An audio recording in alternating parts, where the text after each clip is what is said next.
Hello fellow cyborgs and welcome to a book haul. These are all of the books that I hauled since my last book haul, which I think I filmed in February, and it pretty much was just about the things I'd acquired in January post-Christmas.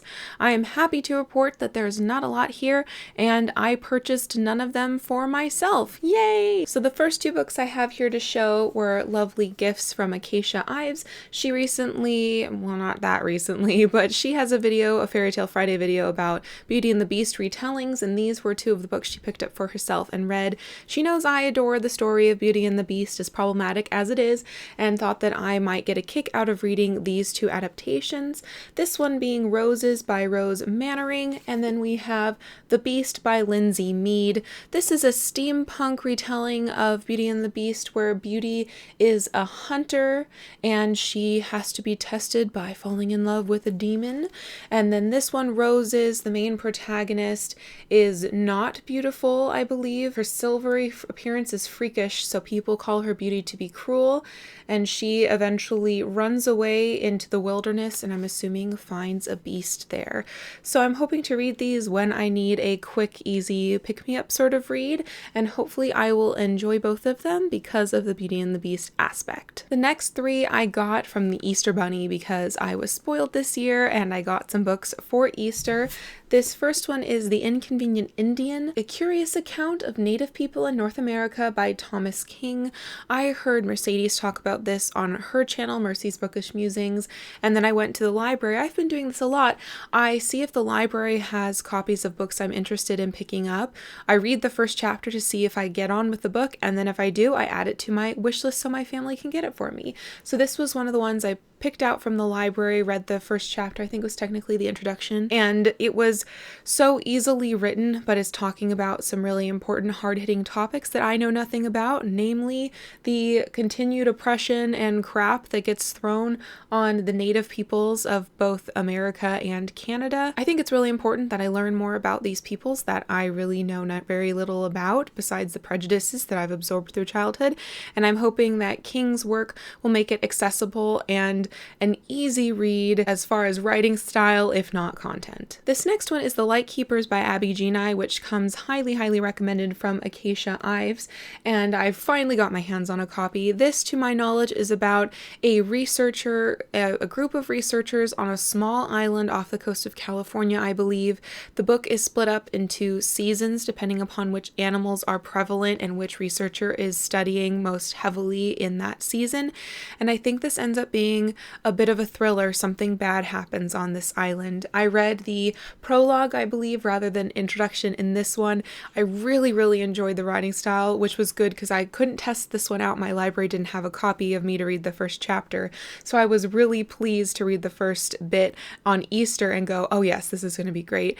It starts out with our main character leaving the island after a year living there, and something has gone really wrong. I'm looking forward to reading this as soon as possible and hopefully chatting with Acacia about it. This next one is about Black people, but it's not written by a Black author, which is a shame, but this comes highly recommended from Dee Dee over at Brown Girl Reading. This is The Healing by Jonathan Odell, and this was another book that I tried the first chapter and loved it. So I'm really happy to see that I received this, and I hope to read it sometime soon, fingers crossed.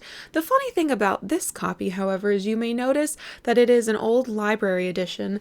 It's also an advanced reader's copy. So I didn't look into this, but is it technically legal for a library to use an advanced reader's copy for their catalog?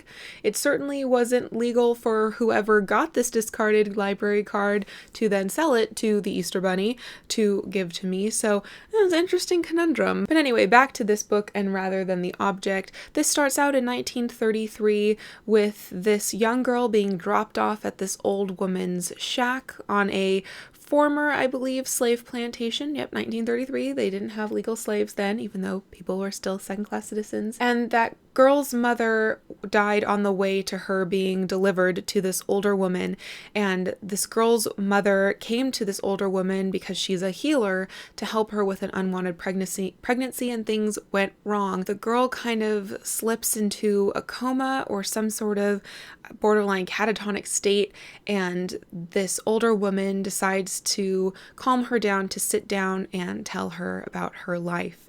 I really loved the writing style, and I really loved the themes, the idea of spirits with healing. So I'm very excited to finally have my hands back on this because I enjoyed the first chapter so much. And the last book here I have to show you was a purchase that my mom made with the intention of me reading it after her, but I technically didn't buy it for myself, so I was a very good person. Not a good person. I was really good at not spending money on books over the last few months. So this is Catalyst, a Rogue One novel, part of the Star Wars universe, and it is by James Luceno.